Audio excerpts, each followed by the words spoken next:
Hey, Control Center, this is B.J. Hartfield, Hattiesburg Transmission. The verbal exchange of information is the most frequent form of communication. However, verbal communication possesses a great risk of misunderstanding. Understanding communication can be critical. When y'all get ready, I'm ready for y'all to come open, split the loop at 3751. Okay, DJ, I'm going to open 3751.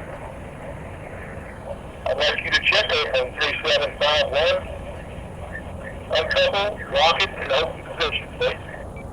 Use three-part communication to verify that the communication was heard and understood. Do not assume that the other party hears what you said correctly. How to use three-part communication. Send the message. The sender provides clear and concise direction and/or information. Acknowledgement. The receiver repeats the message to the sender. If the message is direction, it is repeated verbatim. If general information, the message may be paraphrased. Confirmation of acknowledgement. The sender confirms that the receiver understands the correct message by affirming the acknowledgement, typically by responding, "That's correct." The phonetic alphabet is used when verbally communicating all alpha or alphanumeric designations. All right, today we're going to roll Bank 1 lockout.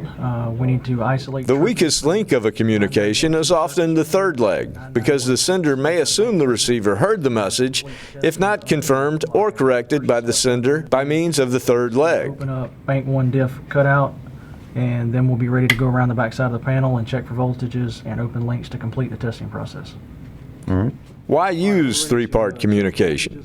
To provide for the accurate, concise, clear, and mistake-free transfer of information. To ensure that the message intended is the message received. To minimize the potential for making mistakes. I have voltage. All right, understand your voltage, and I also need you to check on 22 and 28. All right, 22 and 28, I have voltage. Okay, I understand you have voltage.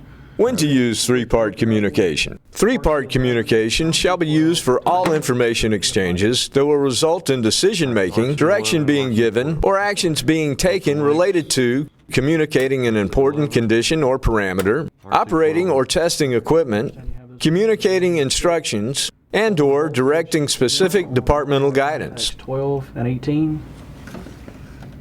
12. Avoid these at-risk practices. Not verifying any part of the three-way communication chain. Either the sender or receiver should demand repeat back or acknowledgement if not provided by the other parties in the communication. Not verifying understanding by asking clarifying and confirming questions. Not using the phonetic alphabet when communicating all alpha or alphanumeric designations. Not listening actively. Being an active listener requires listening to not only what is being said, but also how it is said. All right, we've agreed that we've got all the trips isolated from 9912 and 9916. I'm going to enable the Bank 1 diff cutout, and we're going to proceed and roll the Bank 1 lockout.